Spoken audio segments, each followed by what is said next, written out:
There is nothing like the buzz of the big city.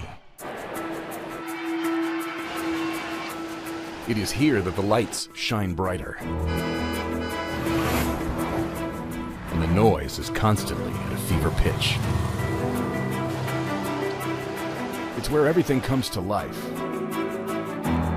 And everybody wants to be. Here, everything is magnified on the world's biggest stage. It is a privilege, on behalf of the greatest city in the world, to pay tribute to the greatest football team in the world, the New York Jets. Goodbye!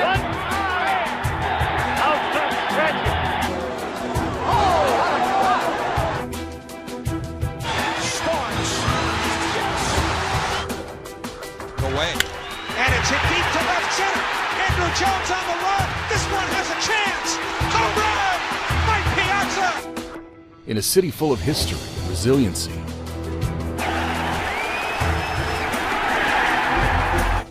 2020 has been one for the books.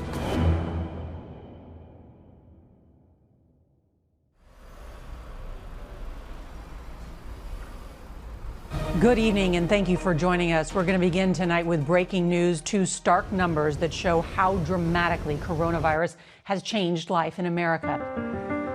Tonight is an unprecedented time for New York State and New York City. All non-essential businesses closed their doors. There is silence on the streets of Times Square tonight. This astounding and unprecedented story continues to evolve. The NBA is suspending the season. There will be no March Madness in 2020. The next league pressing pause on their season, the National Hockey League. For the first time, the draft will take place virtually. These are the troops on the front lines of this new world war. The nurses, emergency responders, doctors, scientists, and hospital staff, defending us all against an advancing and invisible enemy. I can see how New Yorkers are responding. I can see how New Yorkers are treating one another. I see the 6,000 mental health volunteers. I see the 40,000 healthcare workers stepping up. I see the vendors calling me saying I can help. That's New York. That's New York. I want to wake up in a city that doesn't sleep. I'll make a brand new start of it in old New York. If I can make it there, I'm gonna make it anywhere. It's up to you. New York. New York.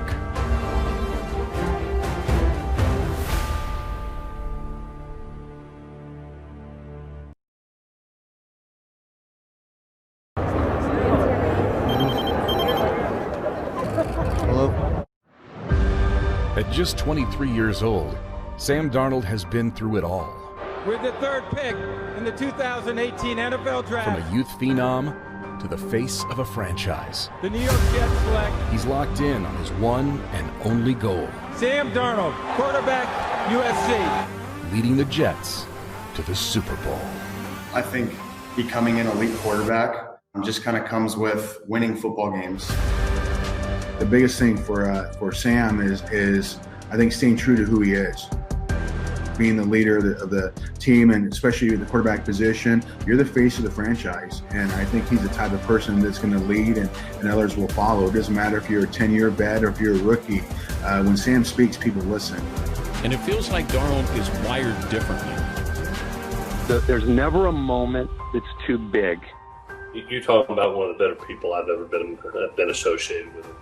And he can handle the bright lights. He can handle the expectations. Sam has the ability to be the best quarterback in the league. Wouldn't say it about everybody. Let him get rid of the ball really quickly, the way that it spins, his ability to stop and start and create time, his feel in the pocket, speeds and change the trajectory on the ball. He's improved on things this offseason, the way that he's locked in and worked at it. He's created those opportunities for himself. Not everybody has unique talents. I mean, if you're using the right definition of the word unique, which means this is the only one. It's a journey that's just begun.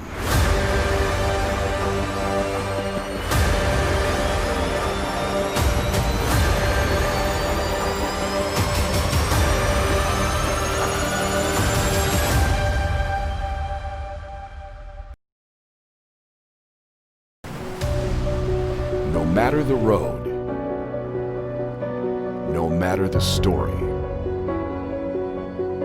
no matter the why, the 2020 New York Jets are coming together. One day at a time, and one play at a time. With Week 1 on the horizon.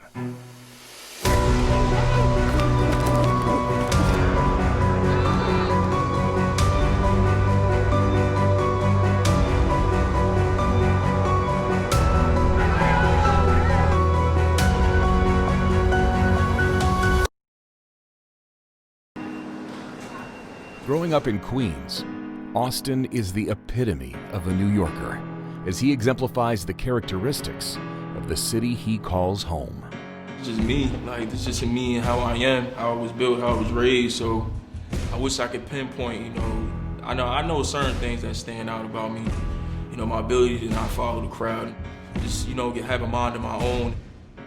And then, you know, figure things out, you know, not try to, you know, find things out through somebody else's way. Just always being open to new information and new advice. And so, you know, certain things like that is kind of how I separate myself from everybody else. Becoming the man he is today started at home, as Bless built his strength, learning from the person he relied on most, his dad. I mean, one thing I admired the most about my father was his ability to sacrifice. To understand, like, you know, to understand it was bigger than him. And I always admired that about him, like, and his selflessness. And it didn't take, you know, a long time. He wasn't one to contemplate, you know, about making a sacrifice. If he had to do it, he did it at the drop of a dime with no thinking, because he just had no much confidence in everybody in our household and how we was raised. As he looked to take his football career to the next level, Austin's college choice was an easy one, as he decided to stay close to home. Number one, you know, Rutgers was in the Big Ten. They had just, you know, moved into the Big Ten a year ago. And then, you know, to be pretty honest with you, you know, the position battle at the school at the time when I was going in was something that I liked, and I liked my chances. So I decided it was a no-brainer. At the time, to be pretty honest, I wasn't worrying about the success of the team. I'm just like, it's in the Big Ten. I'm competing against great people, great athletes, and then I have an ability to get on the field early. So that's what I'm about, and that's what I'm gonna do. That's why I decided to go there. It didn't take long for the 6'1" corner to establish himself as one of the best defensive players in the Big Ten. Here they come. Roll that to the end zone. Incomplete. Austin all over him. Stop it to the air, and it's intercepted. All the way in for the touchdown is Blesson Austin. I remember my sophomore summer. You know, some guys came in the media department and they was speaking to me about, you know, NFL expectations. And before they brought it to my attention, I didn't even know that, you know, I was being looked at. I thought it was just still so much work to do, which there still was, but I didn't even know I was on the radar. So when I heard it from them, that's when, you know, things kind of started, you know, rising for me. And after hearing that, I kind of took things to another level, understanding the expectations and how it was viewed. Pleased to be joined now by quarterback from Rutgers, Blesson Austin. You know, you're a leader. You've been playing out there on the corner for a long time now. How has your game developed since you became a starter as a freshman? My game has developed. I have a smarter IQ than I did before. I'm realizing things much faster. I'm realizing what offenses want to do in certain situations, where receivers lined up, you know, what route they might run if they're in a certain formation, things of that nature. As he rose up the NFL draft boards, Austin suffered an ACL tear early in his junior year. He worked his way back for his senior season, ready to prove he was one of the top cornerbacks in the country. Is the mental part of kind of getting back on, is that more difficult than even just some of the physical rehab? It depends with the type of guy you are. You know, if you really trust in the rehab process and, you know, your physical therapist, you know, to have you where you're supposed to be, then you won't really think too much about it psychologically. We talked about this during the spring, but how much do you think about leaving for the NFL even after the injury? I gave it a little thought, but, you know, anybody would. To be very honest with you, with an injury like that, it's a little traumatizing. Of course you think, what if I come back and it happens again? But then again, it can happen to anybody. I mean, it can happen at any time. In the opener of his senior season, the unthinkable happened. Back to the action here in the second quarter. Willie Jones airs it out down the sideline, and Bless Austin has himself an interception. You know, when it happened, it was so like such a fluke play. You know, I caught an interception, just spent with too much torque. You know, the cleats got caught in the ground. It was just so many variables that added into it.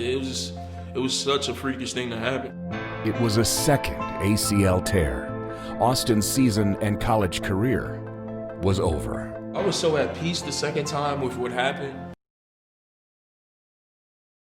Give to Gore, breaks tackles, first down across the 50.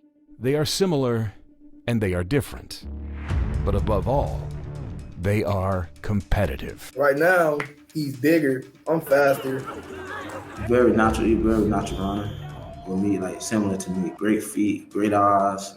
He's better in tight spaces, I would say. Like, he's better in tight spaces. He gets in and out his cuts more fluently. I think he probably more better outside. If they line him up outside, I think he'll be more better than me. But I feel like right now I'm faster, just more explosive. Comparisons aside, Gore Jr. is ready to put defenses on notice. It runs in the family.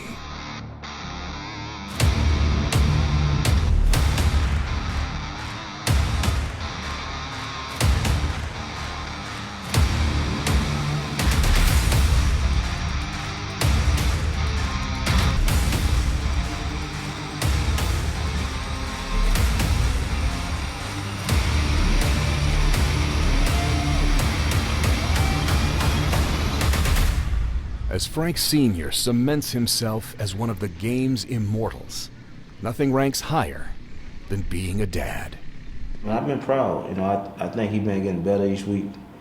And I just told him just got to keep working, keep enjoying it, having fun. I hope God blesses us to play at the same time. Hopefully I get to play with him or against him. So if he could play, 4 more years, I hope God blesses him with playing 4 more years and help me get to the league so we can play together or against each other. When I'm done, you know, hopefully my son can make it. You know, I'm gonna be living the game through him, and that was about, man. You know, I can't keep everything to myself. You know, I got to give it to somebody. You know, and I would want if my son blessed to ever get to this level, I want them to do the same for him. A name is more than just the letters on your back. It's your journey, your story, your legacy. As Frank Gore Sr. runs toward the Hall of Fame, Frank Gore Jr. will look to carry on the family name and reputation into the next generation. My name is Frank Gore. Don't look away. Send a display. All eyes on me. It gives me a chip on my shoulder. That's what it is. It's always there. It's always to see that I'm chasing someone. I have a name of someone who, those are big shoes to fill, and I don't want to just not live up to the name. I want to try to live up to the name. Don't look away. Taking it to the end zone and showing you why. When he came out of high school nearby Coral Gables, that was big league talent, folks. Tell him to be the best he can be. You know, they compare you with me, that's good.